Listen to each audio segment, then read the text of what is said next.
그러면 이어서 중앙대학교 법학전문대학원 윤영신 교수님께서 소장님과 대담을 진행해 주시겠습니다. 윤영신 교수님을 앞으로 모시겠습니다. 큰 박수 부탁드립니다.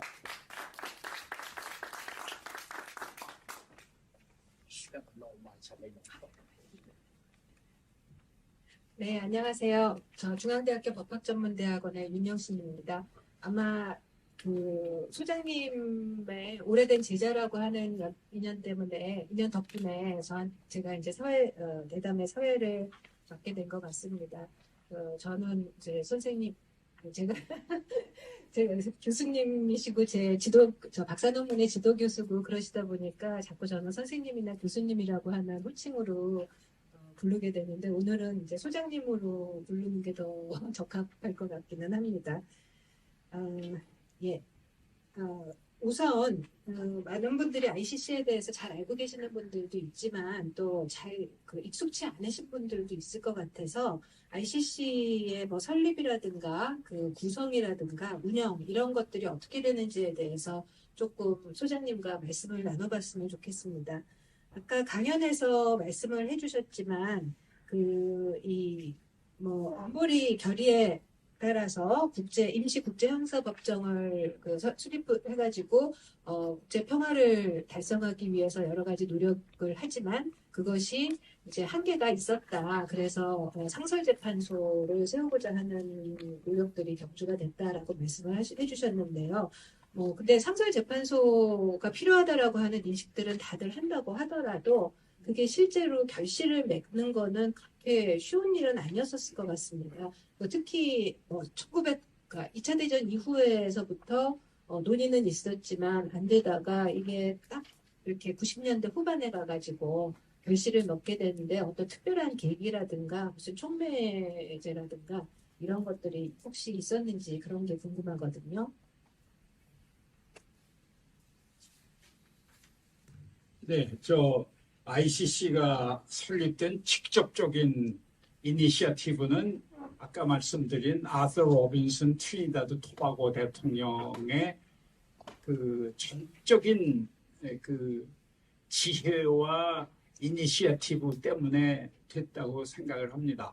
저희가 그 취임 선서를 할 때도 오셨고 몸도 불편하신데 오셔서 여러 가지 많이 도와주시고 그 나라는 가보니까 영연방 제국이어서 영어가 유창하고 그 형사 사법 제도가 다 영국식이고 그래가지고 이분이 다 그 영국식의 그 형사 사법 제도가 그 ICC에 다 그대로 녹아들어서 그렇게 될 것으로 아마 생각을 하셨던 것 같아요. 근데 실제 보시면은 프랑스의 영향도 많고 독일의 영향도 많고 오히려 대륙법계 영향이 더 많죠. 영미보다는. 이 영국은 독일이나 프랑스하고 대륙하고 대항을 하는 데 있어서 조금 힘이 붙이는 것 같고 미국이 항상 영어가 같으니까는 이제 같은 편이 돼서 이걸 해줘야 국제 그 세력 균형에서 이게 조금 힘을 많이 쓸 텐데 이 경우에는 아마 그렇게 못한 것 같습니다. 그렇지만은 그 아까도 말씀드린 것처럼 계속 논의가 있다가 잦아들고 했는데 가장 최근에 큰 논의가 구유고 전범재판소 그 티토가 죽고 나니까 유고슬라비아가 6개로 쪼개졌거든요. 그러면서 서로 죽이고 지금도 죽이고 그래요. 지금도 세르비아하고 뭐 다른 나라하고 죽이고 그 사람들이 거기서 평화가 안 되니까 호주나 뭐 이런 데로 다 이민을 가서 살고 있거든요. 근데 멜번이나 시드니에서도 대낮에 총질을 한 거 보면은 그 세르비아 사람하고 크로아시아 사람하고 서로 총질하고 그럽니다. 그래서 거기 구유고 전범재판소를 만들어서 안보리의 결의 얘기해서 만들었죠. 그래서 이제 우리는 권옥원 재판관이 거기에서 참 아주 혁혁한 명성과 공로를 세우고 돌아오셨죠. 그리고 이제 아프리카 루안다에서 그 루안다 학살재판소라는 것이 만들어져서 탄자니아 아루샤라는 데 그 재판소를 뒀는데 그 나라의 루안다의 제일 큰 부족이 후투족이고 아마 두 번째로 큰 부족이 투치족인데 후투족이 이제 정권을 다 잡고 있고 이 과학기술이나 경제나 이쪽은 투치족이 아마 훨씬 더 손재주도 있고 머리가 있어서 잡고 있는 모양입니다. 근데 그게 싸움이 붙어가지고 한 달 조금 못 되는 기간 중에 100만 명 이상의 무고한 사람이 죽었습니다.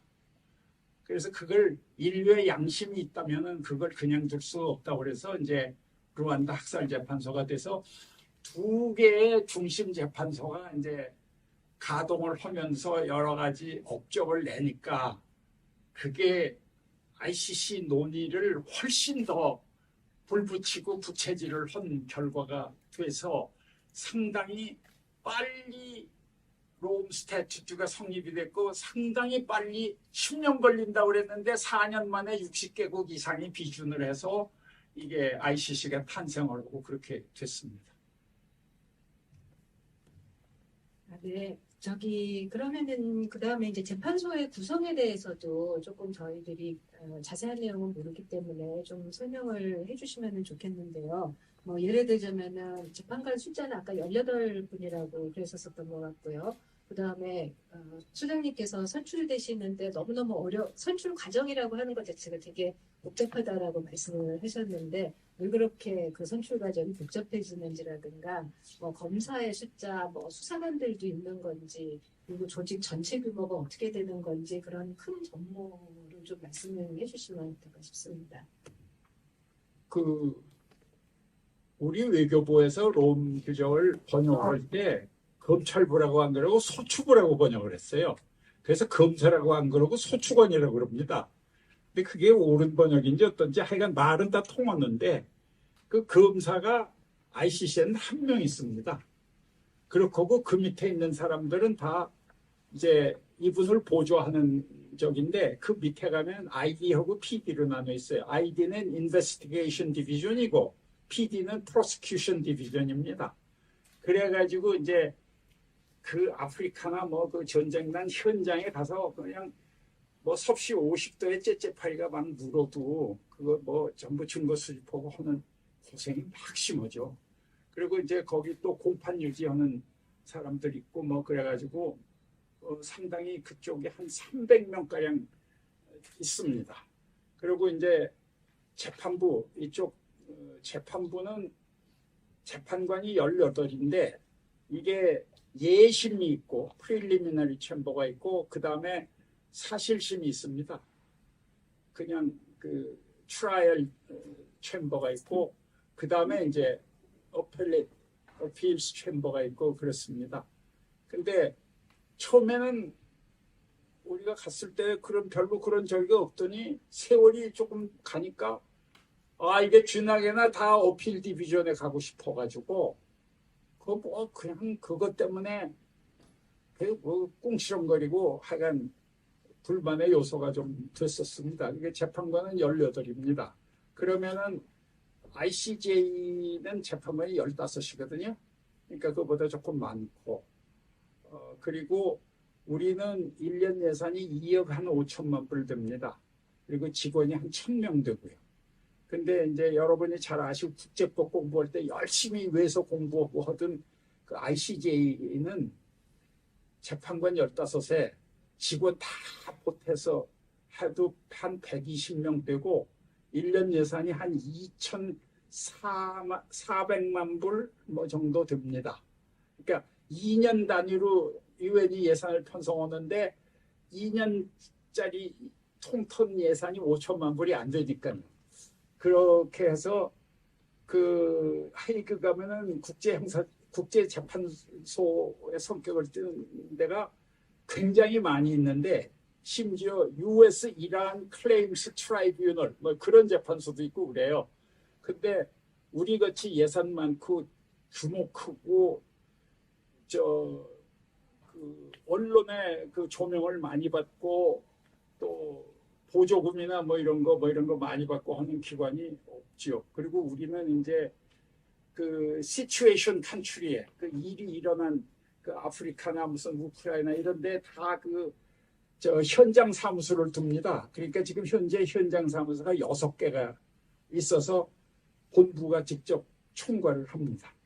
그런 식이고 트러스트 펀드 포 빅팀스는 별도로 독립한 기구인데 그 이사회도 다 별도로 있습니다. 그렇지만 이제 저한테 행정적인 지원 통제는 받죠. 그리고 이제 그 재판부를 뒷받침하는 그 레지스트리, 우리 식으로 말하면 법원 행정처 같은 게 있습니다. 그 레지스트라라는 사람은 18명 재판관이 앉아서 선임을 해야 되는, 그러니까 그 사람은 그 재판관한테 복종하는 그런 사람입니다. 그렇게 해서 그 ICC의 3거두라고 그러면은 이제 소장하고 이 검사하고 레지스트라하고 3명이 그 코디네이션 카운슬이라고 코코 미팅이라고 해가지고 날마다 회의를 합니다. 그래서 행정처 얘기 듣고 또 검찰청 얘기 듣고 우리 재판부 얘기 듣고 뭐 이런 걸 다 이거 한 지붕에 있는데 이걸 다 맞춰야 될 거 아닙니까?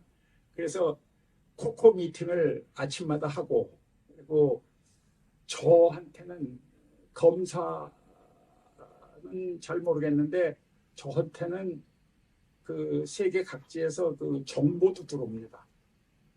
그래서 뭐 누가 어떻고 뭐 하면 뭐 누가 어디서 무슨 누구랑 만나서 무슨 나쁜 평화를 저해하는 나쁜 얘기를 했다든지 뭐 그런 것도 다 들어와서 상당히 제가 뭐 비밀 경찰에 두목 걷기도 하고 그런 기능도 약간은 있습니다.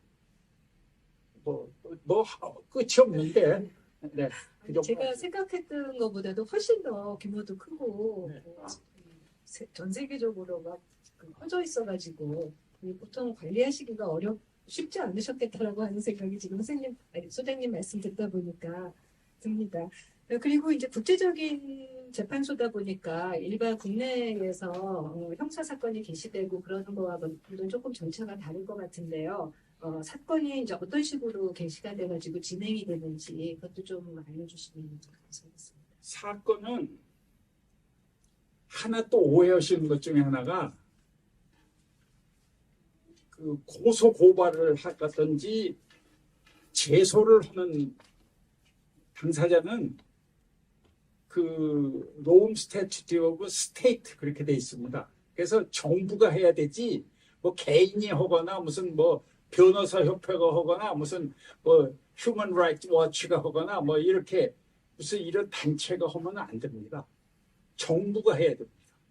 고소인이 정부가 돼야 되지. 그렇지 않으면 이게 도대체 감당을 못하니까, 아니야 한국 사람들이 어찌 그 투서를 많이 하는지. 검사는 한국에서 그걸 한국말로 다 써가지고 한국 직원도 없는데 그래서 보내는데 수백 통씩 오니까 나중에는 하다 못해가지고 프로그램을 하나 만들었어요.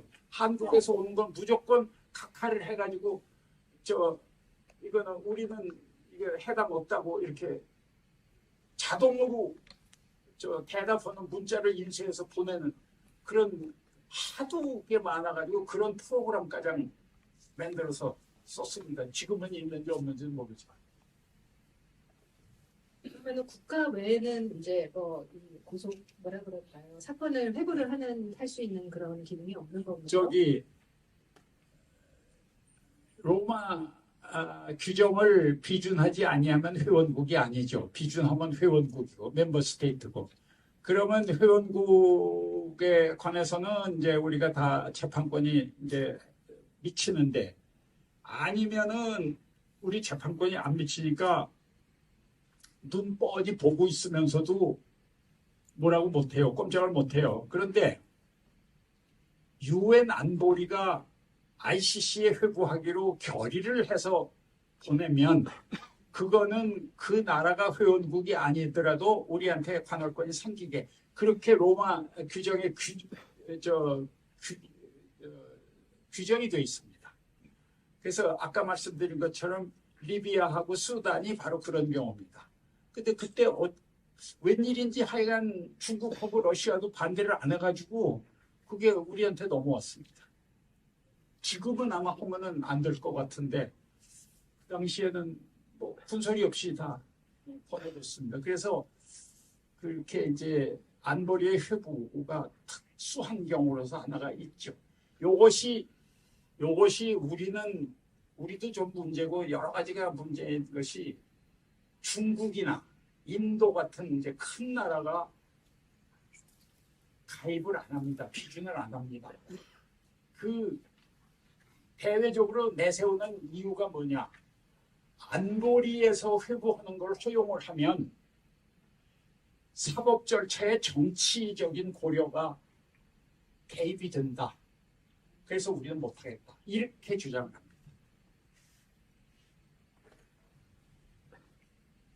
예, 그리고 이제 설립된 지 조금 시간이 지나서 판결도 선고되고 그런 걸로 알고 있는데요.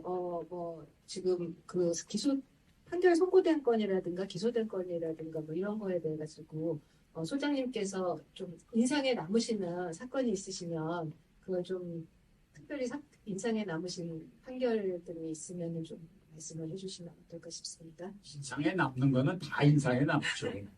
국내 사건 혹은 그 규모나 특수성이나 뭐 이런 거에서 비교가 안 되기 때문에 제가 제일 그 기록이 적은 사건만 한 편인 셈입니다. 그런데도 그 기록이 5만 페이지 정도는 좋게 됩니다. 뭐 20만 페이지 넘는 거 뭐 많고요. 그런데 그게 다 이게 무슨 구술 변론을 안 하거든요. 안 하는데 이제 특별히 하는 경우가 있어요. 우리가 정해서 하면 할 수가 있어요. 그래서 이제 그런 거 할 때도 그 너무나 그냥 며칠씩 하니까 그거를 뭐 이제 타자기에 이렇게 글자가 뜨면은 거기에 이제 그 키워드 같으면은 그 노란 걸로 마킹을 해놓죠. 그 키워드를. 그리고 나중에는 그 글자만 보고 재판을 합니다. 솔직히 말해서. 그걸 다 읽을 수가 없어요. 그러니까 5만 페이지가 되면요. 뭐 여기 이제 법관 오래 하신 분들 많이 계시지만은 이거 무슨 쇼핑 카트에다가 이게 싣고 가도 하나에 다 못 실어요. 그리고 들지도 못하고. 그러니까 이게 굉장히 분량이 많고 그리고 그 사건이 굉장히 참 특수하고 언어 때문에 굉장히 애먹고 그 나라 피고인의 나라의 그 문화적 배경 이런 것도 조금은 알아야 되는데 우리는 이제 소장이면은 일차적인 책임이 있으니까 열심히 이제 그래서 사건 하나하나가 다 인상적이고 잊을 수가 없습니다. 사실은. 혹시 판결 선고된 건이 몇 건이나 되는지 혹시 지금 글쎄요. 기억하시는? 그거 우리식으로 하면 결정이 있고 판결이 있는데 결정이 훨씬 많고요. 결정은 뭐 수백 개 되고요. 그러니까 왜 그러냐면 예심이나 사실심에서 뭐 다투고 재판을 하다가 그냥 뭐 조금만 말이 맞지 않으면 그냥 상고심에다가 그 판단을 바라는 어필을 해버리거든요. 그러니까 그거를 통해서 이 본안에 대한 판결이 나기 전에도 그런 말하자면 이제 결정인데 우리가 상고심에서 내린 결정으로 인해서 그 판례가 초창기에는 많이 쌓였습니다. 그래서 상당히 그게 좀 질서가 잡히고 그랬고 실제 본안이 끝나서 본안까지 완전히 확정돼서 한 경우는 지금 별로 많지 않습니다. 그게는 지금 글쎄요 몇 건이나 되니까 아마 50건 안 될 거예요. 그러니까 국제형사재판소는 아주 상징적인 사건 소수만 하는 거고 대부분 다 그 회원국의 사법부가 다 해라 그런 소리죠. 이제 뭐 기소되거나 본안 판결까지 이르게 된 사건들이 아프리카 국가들을 대상으로 하는 게 아무래도 좀 많지 않나라고 알고 있는데요. 그래서 그 부분에 대해서도 뭔가 선별적 기소다 어쩌다 뭐 이런 식의 그 비판이 있는 걸로 알고 있습니다. 아프리카만 차별되고 한 일이 없다. 그러니까 잘 봐라. 이 사건들이 어떻게 해서 ICC에 오게 됐는지를 좀 잘 봐라. 지금 결과적으로는 모두 검은 사건이지만 그게 우리가 의도적으로 그렇게 해서 된 게 아니다. 막 떠나려고 하니까 이 검사가 급해가지고 하면 이게 좀 생각을 우리하고 참 사이가 좋았거든. 그 유고 전범재판소에서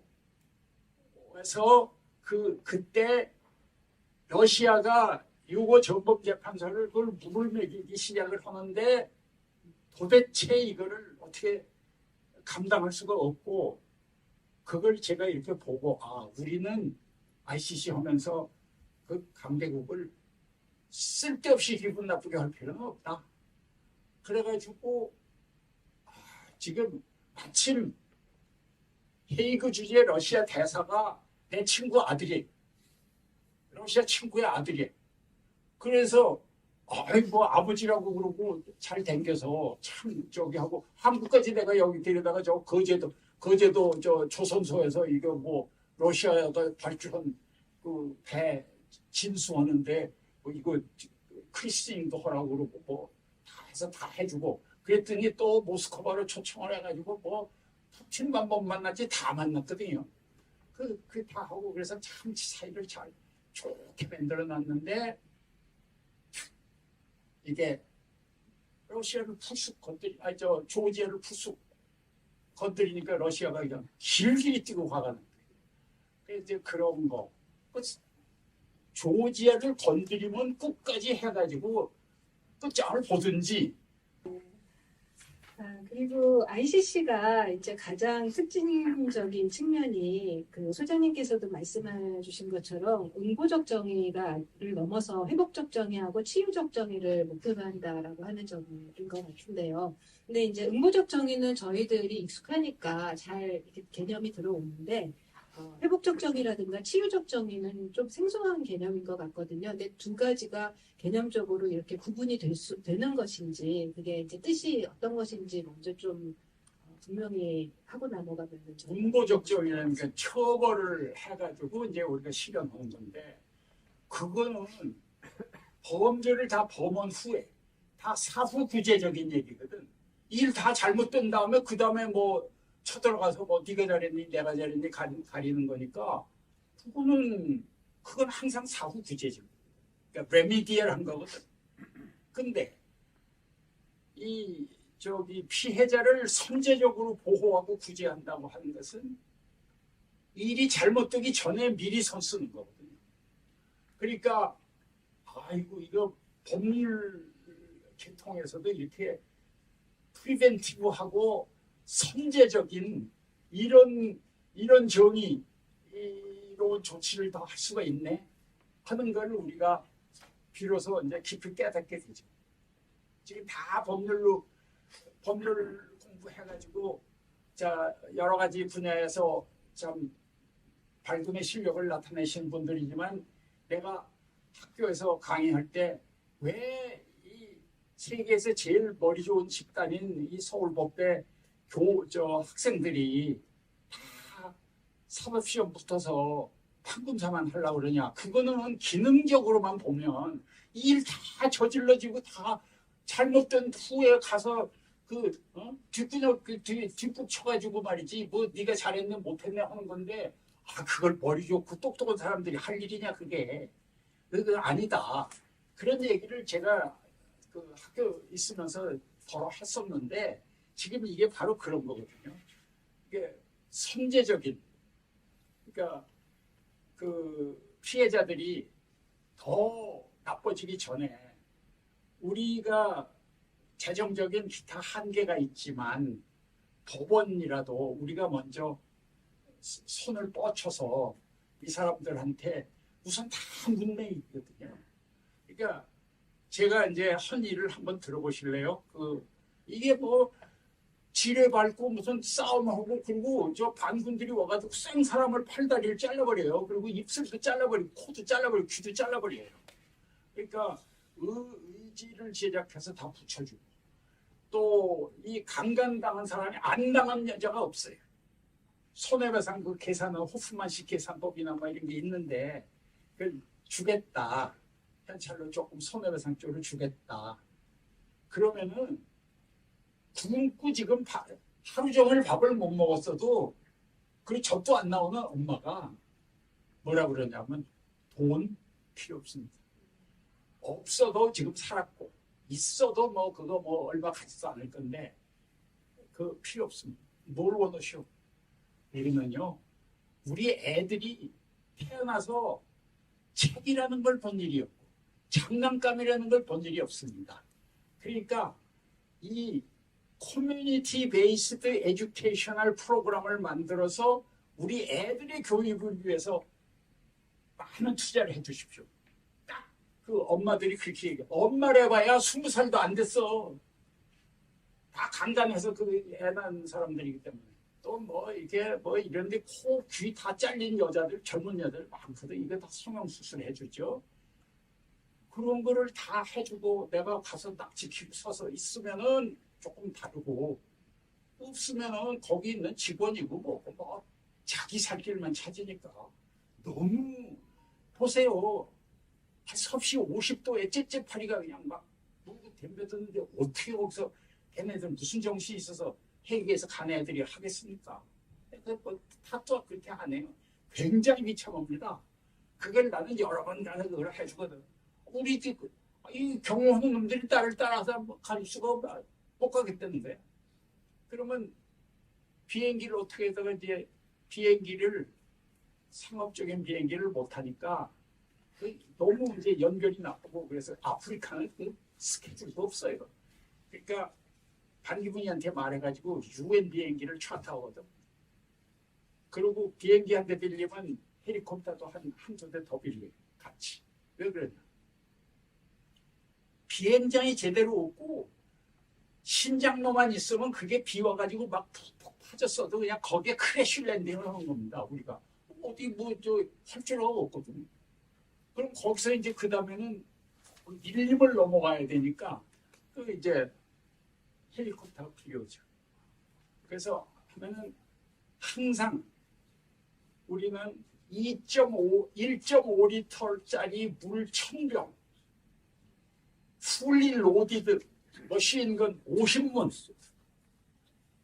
의사 2명 간호사 5명 그리고 뭐 일정한 약품 뭐 해가지고 딱 타는 우리 사람들 타고 나머지 자리는 전부 그냥 기자들이 개미떼같이 올라타요. 기자들 다 죽고 그렇게 해서 그러니까 이게 실설로 현행할 수가 없는 그 아프리카의 현상이라는 게 그들이 무슨 교육을 받아와서 말을 할 줄 알아요. 왜 그러냐니까 영국 연방에 했던 나라들은 성공화가 퍼져가지고 이 성공의 신부들이 이제 와서 저기를 하면은 그이들이 이 사람들의 정신적인 지주가 되는 신부님. 내가 가면은 다 죽이러 온 줄 알고 온 마을이 그냥 백주의 대낮인데 아무도 없어. 다 숲속으로 도망갔어. 근데 이제 하루 종일 가도 사람 하나도 없죠, 동네 사람. 그러다가 이제 신부님한테 성공의 신부님한테 연락해가지고 이게 소장이 무슨 사람을 죽이러 왔습니까? 다 이 양반들 애로사항을 들으러 왔지. 그렇게 해서 잘 달래서 신부님 얘기는 좀 들으니까 신부님의 말씀하시면 숲속에 숨어있던 사람들이 어디서 그냥 뿅뿅 나와요. 그래서 공원에 다 묻니다. 그렇고 뭐 얘기를 하려면 끝도 없습니다만은 그게 굉장히 힘든 일입니다. 소장님 말씀 듣고 보니 그 회복적 정의, 치유적 정의라고 하는 게 정말로 중요하다라고 하는 거를 또 느낄 수 있는 것 같습니다. 그리고 그분들이 와가지고 또 절차에 참여하고 그러는 것도 꼭 어떤 재정적인 지원뿐만 아니라 그런 부분들도 뭐 회복적 정의나 그런 거 일반이라고 볼 수 있는 거 아닐까요? 법원이 다 해주죠. 우선 법원에 이 피고인들만 전문적으로 ICC 앞에서 법정에서 피고인들만 전문적으로 대리하는 변호사로 등록을 하라 그래서 로스터를 만들어요. 근데 한국 사람은 물론 한 명도 없지. 아시아에서는 영어가 되니까 필리핀 저기들이 한 10명 있습니다. 그 외에는 다 아프리카 사람들이고 그렇습니다. 근데 이들이 이제 등록을 해가지고 그 사람 잡혀오면은 그 로스터를 보여주고 이 중에서 네가 뽑고 싶은 사람 뽑아라. 네 변호인으로 선임을 해라. 그렇게 해서 이제 선임을 하게 하고 그러거든요. 근데 이제 그거는 가해자 피고인의 경우고 이 피해자들의 경우는 문맹이고 무식하고 그러니까 뭐 어떻게 할 수가 없어요. 그 지역에 있는 이제 변호사들이 뭐 어떻게 이제 그래서 그거를 살살 이제 피해자들을 불러가지고 좀 맑게나 할 수 있는 사람들한테 그 진실이 뭐냐 그러면 뭐 그냥 구박받은 얘기 뭐 이게 뭐 안 되는 거 뭐 얘기 무슨 뭐 이렇게 전혀 그 지역의 피해자도 아닌데 그냥 굉장히 사다가 다른 동네 멀쩡한 사람을 사다 여기다 넣은 경우도 있고 피해자라고 그래서 넣은 경우도 있고 별별 야유가 다 있습니다. 그 이제 잘 가려내는 게 이제 저희들의 능력이죠. 예, 그러니까 이제 국제형사재판소가 어떤 식으로 운영되는지 개입을 하면서 이렇게 경험을 해보면은 미국을 빼놓고는 일이 안 됩니다. 저희들이 여러 가지 일을 해도 미국이 의무로 양으로 도와줘요. 그리고 제가 가서 뭐 여러 가지 인연을 좀 저도 이제 미국 사람들도 아는 사람도 있고 그러니까 이제 인연을 이리저리 해서 쓰셔가지고 뭐 힐러리 클린턴도 동원하고 뭐 카터 대통령도 동원하고 좀 해가지고 이제 그 미국 사람이 엄청나게 도와줍니다. 절대로 표면에 나타나지는 않는데 그 미국 사람이 도와주고 그 다만 미국 사람이 그럼 들어오지 왜 그러냐? 미국 사람은요 그 자기네 그 우월 의식이 있고요 그 예외주의 자기네들이 잘났다는 이 세대의 특권 의식 내지 예외 의식이 있어가지고 조약을 비준 안 하는 게 원칙이에요. 어린이 권리 조약 그 무슨 문제 정치적인 예민한 문제가 있겠어요? 어린이 권리 조약 비준 안 한 나라는 소말리아하고 미국밖에 없습니다. 그런 식으로 미국이 더구나 이거는 자기네 사법 주권을 제약할지도 모르는 위험이 있는데 비준하겠습니다. 절대 안 해요. 그래서 내가 워싱턴에 이제 비준 캠페인을 하러 가서 상원의원을 쭉 만나보니까 100명이니까 67명이 오케이를 해야 3분의 2가 찬성해야 이게 비준이 되거든. 그래서 이제 여러 가지 정파별로 지역별로 뭐 해서 이제 만나보니까 아하 67명의 그 오케이를 얻는 것은 이게 원시불능이구나 그렇게 생각을 했어요. 그렇다고 해서 이 사람들이 ICC를 반대하고 ICC가 못 되기를 바라고 ICC를 무시하는 건 아닙니다. 무시할 때 무시하기는 하는데 그러니까 상당히 뒤에서 잘 도와줍니다. 그런 쪽에서 약간의 타개방이 있을 수도 있다는 말씀이신 것 같습니다. 예, 그리고 청중들이 굉장히 흥미있어하는 부분 중에 하나는 그 최근에 푸틴의 체포영장 발부일 것 같은데요. 이게 푸틴한테 상당히 제약이 될 거라고 전망을 하셨는데, 저는 실제로 푸틴이 회원국에 그 방문을 했을 때 영장을 집행을 해야지만 이게 제약이 되는 거겠죠. 예. 푸틴이 회원국을 방문하면 그 나라 그 사법 권력이 그 사람을 잡아서 헤이그로 보내야 돼요. 그러니까 이런 강대국의 국가 원수를 설마 잡아서 보내겠어? 그렇게 생각이 설마가 사람 잡을 수가 있거든요. 어떤 나라에서 무슨 짓을 할지 모르는 건데 그거 모릅니다. 그러니까 조심스러워서 못 가죠. 그러면 그만큼 여행의 제약을 받고 외교 활동의 제약을 많이 받죠. 그리고 명분이 떨어져요. 이게 영장이 발부됐으면요. 러시아 국내 형편을 볼 때 푸틴 지지 세력이 뭐 80%, 90% 되지만 반대 세력한테 커다란 명분을 주는 것보다 이게 어떻게 작용을 해서 내부적으로 쿠데타를 일으키든지 뭐 할 수 있는 그 단초가 될지 그거 아무도 모르는 거예요. 그렇기 때문에 이거는 그거 아무 힘도 없는데 무슨 뭐 구성제 종이깨기 같은 거 그거 발부해가지고 뭐 해. 그렇지만 그렇지 않아요. 저기 뭐 수단에 그 알바시르 자빠지는 거 보세요. 그러니까 우리는 10년이면 보통이고 뭐 20년이고 30년이고 인터내셔널 크리미널 저스티스는 그 즉시 실현되는 게 아니에요. 10년이고 20년이고 30년이고 우리는 느긋하게 기다려요. 아무 문제 없어요. 긴 시각으로 보면은 이게 엄청나게 제약이 될 수도 있을 수 있다는 말씀이시네요. 네. 네, 지금까지는 이제 주로 국제형사재판소하고 관련된 말씀을 나눴는데요. 사실 그 소장님은 교수로 계신 기간이 훨씬 더 기시잖아요. 네, 그래서 교수 시절에 대해서도 좀 얘기를 나눠봤으면 좋겠습니다. 근데 교수 시절에 대해서는 제가 교수님 옆에서 바로 옆에서 지켜보고 있어가지고 굉장히 교수님 인상 깊었던 게 정말로 그 수업에 그 당시에 다른 교수님들은 별로 충실하지 않았는데 수업에 충실하셔서 초인적인 스케줄을 소화를 하시면서 해외 출장 갔다가 새벽 8시 비행기로 오셔가지고 수업하시고 또 다음날 다시 해외 출장 가시고 그랬던 걸로 기억나거든요.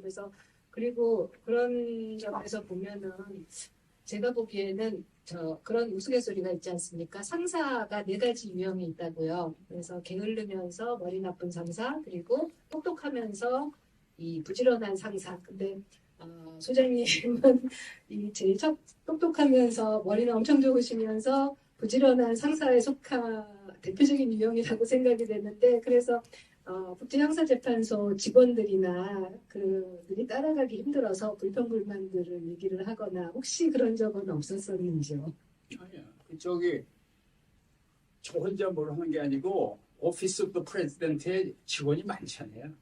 이제 처음 3년의 비서실장은 네덜란드의 정치인입니다. 그 D66라는 소수 정당이 있어요. 그게 당수인데 이 사람이 그 정당의 당수로서 근데 키가 저보다 크고 굉장히 이뻐요. 그래서 그이는 우리같이 절해 고도에 이렇게 떠 있는 섬 같은 존재를 그 네덜란드 사람들하고 연결을 맺어줘서 우리가 상당히 거기에 뿌리를 박을 수 있게 네덜란드 대법원장이라든지 무슨 하여간 검찰총장, 법무장관이라든지 이런 사람 다 그 연계 상원의장, 하원의장, 무슨 총리, 무슨 외무장관, 법무장관 전부 그 시장 이런 사람 다 해서 해준 것이 이제 그 사람 공로고.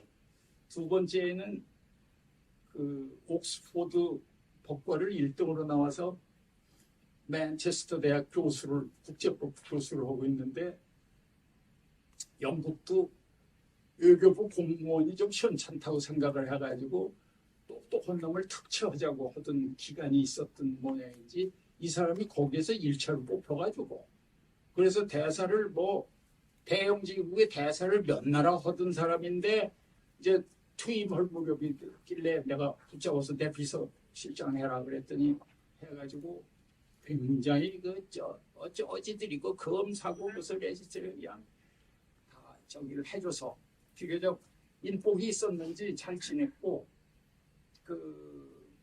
제가 잘하죠. 그이들한테 잘 해줬죠. 여러 가지. 제 농담 불평이 없었느냐고 하는 거는 농담이었는데요. 아마도 제가 생각하기에는 소장님께서 워낙 소탈하시기 때문에 제가 옆에서 지켜봐서 아는데 워낙 소탈하신 성품이라서 그것 때문에 불평은 당연히 없었을 거고 그 소장님이 능력이 있으신 그런 분이다 보니까 부하 직원들도 마찬가지로 능력 있는 분들이 오셔서 도와주신 게 아닌가 싶습니다. 지금 뭐 나누고 싶은 말씀은 너무너무 많은데 시간이 다 돼가지고 대담은 여기서 마쳐야지 될 것 같고요. 다음 아마 지금 얘기하는 거는 옛날 얘기 비슷하게 해가지고 뭐 지금 여기 앉아 계신 분들은 그냥 재미로 들으셨겠지만 아마 이거 제일 관심 있는 거는 ICC에서 북한 김정은이를 어떻게 할 거냐. 그거가 제일 궁금하실 거예요. 그래서 이제 조금 얘기가 됐는데 2006년인가 7년인가 하니 하여간 2000년대 초에 푸틴 상대로 꺾잖아요. 그러면요, 그거는 충분히 가능해요. 이게 무슨 말씀이냐 하면 우선 검사고 무슨 피해자고 가해자고 뭐 그 관계되는 나라가 우크라이나 러시아인데 이게 다 서양이거든. 그래서 다 기독교의 그 공통지 1000년 이상 기독교를 그 신봉해온 사람들이거든. 그래서 기독교를 토대로 한 그 문화적 배경이 조금 틀리지만 그래도 뭐 몇 마디만 해보면 우리가 가지고 있는 이런 게 너네는 그렇구나 뭐 이런 정도는 얘기가 통해요. 근데 북한을 기소를 하면은 누구 영어 잘하고 역사 잘하고 우리나라 국제법 잘하는 사람이 가서 검사하고 그 담당자를 갖다 놓고 한국이라는 어떤 나라고 남북 분단은 왜 됐고 이게 지금 어떻게 살고 있고 김정은이가 그냥 그 독재자 중에서도 보통 독재자가 아니라 아주 세계에서 유례가 없는 독재자고 중국과 북한의 관계는 어떻고 러시아와 북한의 관계는 어떻고 이런 거를 배경을 충분히 그 사람들이 검찰국 사람들이 알아듣도록 충분히 얘기를 한 다음에 그 다음에 사건을 물고 들어가야 돼요. 그렇지 않고 이런 배경 설명이 생략이 되면 이게 뭐 노란 얼굴이 무슨 동양에서 갑자기 왔는데 전혀 알지도 못하고 관심도 없는 이런 나라니까 그냥 사무적으로 처리를 하다가 보면은 우선 자기는 면피해야 되니까 그 바깥에 나가서 보시면은요 우리나라 자료보다는 북한이 뿌려놓은 자료가 많습니다. 그 좌파들도 많고요. 북한 좌파들 그 끈앞들도 많고요. 그러니까 금방 그쪽이 접근이 더 쉬워요.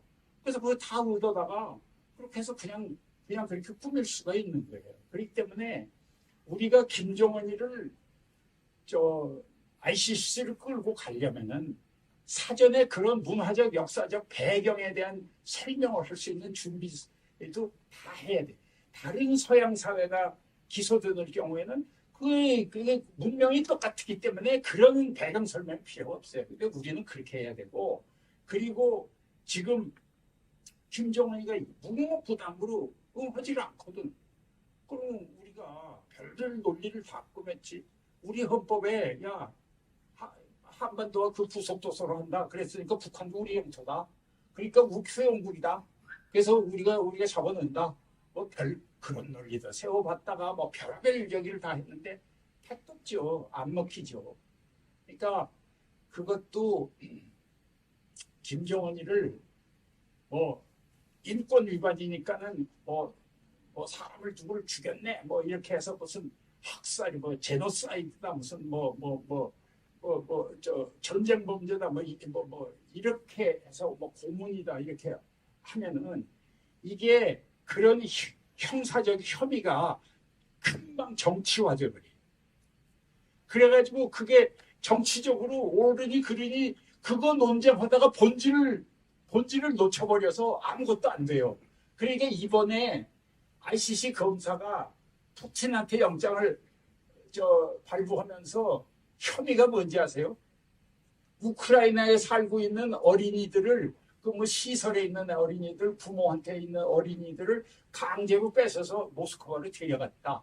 그러니까 아동 유괴가 그거고 러시아의 아동 그런 문제 담당하는 최고 책임자 여자 걔하고 푸틴하고 같이 그 걸려들었거든. 그래서 ICC 검사가 참 영리하다. 이게 그냥 무슨 오크라이나다. 우크라이나를 침공했으니까 오크라이나이지. 근데 그 오크라이나라고 의유를 하면 러시아에서 이게 전쟁 아니다. 이렇게 나오면은 뭐 전쟁이다 아니다 하면서 이제 정치화돼요. 모든 절차가 다 정치화돼 가지고 본질은 어디로 가고 전혀 목적을 달성 못해. 그러니까 이 사람이 굉장히 영리한 사람이라고 난 생각이 돼요. 어린이 유괴를 딱 혐의로 걸었더라고. 아무 뭐 전범 정치니 뭐 전쟁이니 무슨 뭐 이런 거 침략이니 이거 아무 말이 없잖아요. 그러니까 이거는 애를 잡아갔냐 안 잡아갔냐 그것만 뭐 갔냐 안 갔냐 이것만 나오면 되는 거니까 훨씬 영리한 사람이에요. 그러니까 우리가 볼 때는 조금 가장 비정치적인 혐의를 생각해서 물고 늘어지면서 남한이 북한을 기소한다, 김정은이를 기소한다. 이거는 생각하기 어려워요. 지금 남북 간의 관계에서. 그러니까 검사를 설득을 해가지고 네가 직권으로 시작하는 걸로 하고 우리가 많이 협조해주겠다. 옛날에 우리 많이 협조했다. 옛날에 앞에 전 검사 때 많이 협조했다. 그러니까 우리가 해줄 테니 그렇게 해라. 그렇게 하고 적어도 김정은이 상대로 워런트 오브 어레스트 정도 발행을 하면은 이게 큰 진전이다. 왜 큰 진전이? 제가요 유엔 안보리나 유엔 총회 가서 매년 연설을 하면서 거기 강대국 대표들을 만나가지고 야, 그 유엔에 북한의 인권 위반 결의를 매년 하는데 지금 18번인가 뭐 20번을 했는데 거기에다가 꼭 북한의 고위층이라고 이렇게 표현을 했는데 그러지 말고 김정은이 이름 석자를 박아라. 그럼 무슨 차이가 있는 줄 아냐? 그러면은 그거를 그 영문으로 된 김정은이 이름 석자가 박힌 그 영문 결의안을 북한의 의무부에서 누군가 그걸 번역을 해가지고 지들끼리 돌려보고 아주 소수의 범위지만 지들끼리 돌려보고 김정은한테 갖다 준다. 뭐 그 자리에서 뭐가지 치는 걸 당하면 안 되니까 김정은 이름을 빼고 갖다 주더라도 지금요 북한에 있는 장성이고 뭐 나이 먹었든지 젊든지 하는 사람들은 하도 세뇌를 하고 태어나서부터 지금까지 북한 세상밖에 안 본 사람이기 때문에 세상이 다 북한 같은 줄 알아요. 그래서 김일성 장군이 세계에서 최고, 김정은 국가원수가 세계 최고예요. 올마이티하고 무분별의 사람인데 이게 세계 기구라고 하는 유엔에서 김정은이 이름 석자를 꼭 박아가지고 이놈 나쁜 놈이라고 결의를 했어. 이거 참 이상하네. 근데 번역은 해서 극소수의 사람한테 도울 거거든. 그럼 저희들끼리 그게 생각이 달라집니다. 그래서 나는 그거를 노리고 계속 유엔이나 제네바의 인권이사회에 가가지고 김정은이 이름 석자를 넣어라. 인권결의, 북한의 인권 위반 결의를 할 때 김정은이 이름 석자를 넣어라. 항상 그걸 주장해요. 그러면은요 북한의 권력 구조에서 묘한 반응이 나올 겁니다. 저는 그렇게 생각을 해요. 그래서 그리고 이번에 가령 우리가 또 적당한 기회를 맞춰서 김정은이를 ICC를 끌고 갈 때 검사로 하여금 직권으로 시작을 하게 하고 우리가 충분히 도와주고 그 다음에 영장을 발부할 수 있을 때까지만 잘 끌고 가서 김정은이한테 ICC 영장이 한 번 나오면은 그거는 아까 유엔 인권 위반 결의에 김정은이 이름 석자 박은 것 이상의 그 임팩트가 있습니다. 그러니까 그렇게 해가지고 이게 그렇게 몰고 가야지 무슨 법적인 절차 지금 로마 규정에 써 있는 절차대로 따라서 그렇게 하려고 그러면은 100년 한참 방법이 없어요. 방법이. 그러니까 우리나라의 문화나 이게 분단의 역사나 뭐 이런 걸 잘 요약해서 설명해서 저 사람들이 충분히 납득할 수 있게 만들고 검사가 직권으로 하게 하고 그 다음에 모든 걸 협조를 해가지고 구속영장 발부까지만 만들어 놓으면은 김정은이가 그 다음에 10년, 100년을 살더라도 항상 뒷꼭지에 구속영장이 붙어 있는데 어떡해.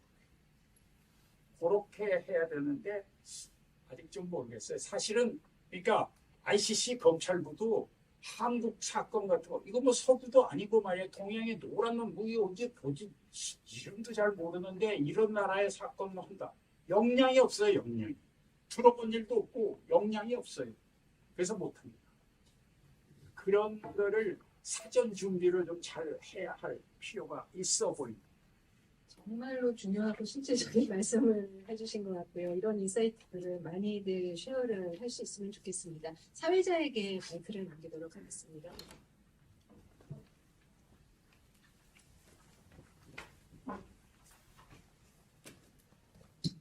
진심으로 감사드립니다. 소장님의 보다 심도 깊은 생생한 말씀을 들을 수 있어서 참 뜻깊은 시간이었습니다. 특히 5번이나 죽으실 고비를 넘기시고 목숨을 거시고 아프리카를 몸소 방문하셔서 회복적 정의와 치유적 정의를 몸소 실천하신 생생한 이야기가 정말 감명 깊었습니다.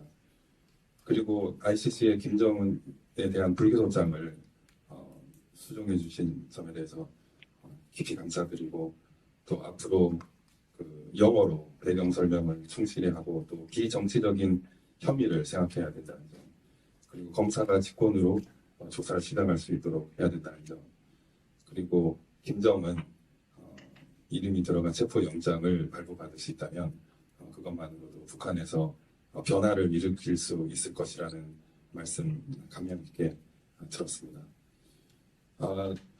원래는 이제 온라인과 오프라인에서 참석해 주신 분들께 함께 자유롭게 의견 나누는 시간 가지려고 했는데요. 시간이 많이 부족해서 질문 마지막이라 교수님 회장 밑으로 있으시면 혹시 한 가지 책정이 있으신데 어디 수고하셨어요? 예, 그러면 시간 관계상 이것으로 다음 순서로 넘어가겠습니다. 끝으로 세계 법조인협회 부회장이신 황철규 송상현 국제정의평화인권재단 운영위원장님께서 폐회사를 해주시겠습니다.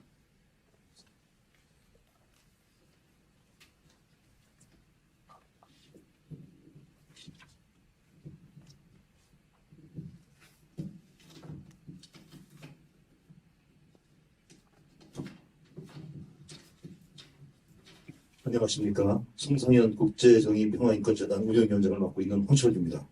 오늘 송상현 재단은 금년도 첫 행사로서 송상현 전 국제형사재판소 소장님을 모시고 제1회 명사초청 특강을 개최해 성황리에 마쳤습니다.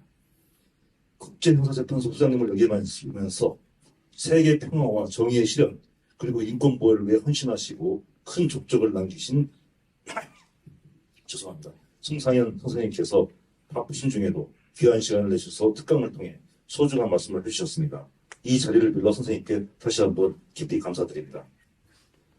송상현 선생님께서는 한평생 교육기관과 국제기구 등 공적 분야에서 공공의 이익과 인류의 보편적 가치를 지키기 위해 몸소 실천하시고 선도하신 분이시기에 전 세계적으로 높은 존경을 받고 계시며 오늘도 인류가 임피니티 불처벌 상태를 해소하고 국제형사 정의, 인터내셔널 크리미널 저스티스를 실현해야 할 당위성과 이를 위해 우리가 해야 할 일들에 대해 많은 가르침을 주셨습니다.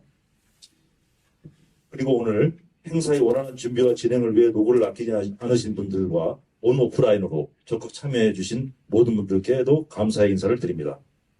송상현 재단은 앞으로도 선생님의 숭고한 뜻을 유념해서 명사 초청 특강은 물론 학술대회 개최 등 다양한 프로그램을 운영함으로써 국내외에서 정의, 평화, 인권의 가치가 잘 구현되어 인류 사회에 기여할 수 있도록 꾸준히 노력할 것임을 약속드립니다. 여러분들의 많은 관심과 성원을 당부드립니다. 감사합니다.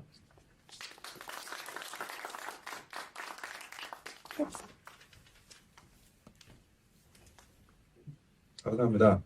이상으로 송상현 국제정의평화인권재단 제1회 명사초빙 특강을 모두 마치도록 하겠습니다. 참석해주신 모든 분들께 다시 한번 깊은 감사의 말씀 올립니다.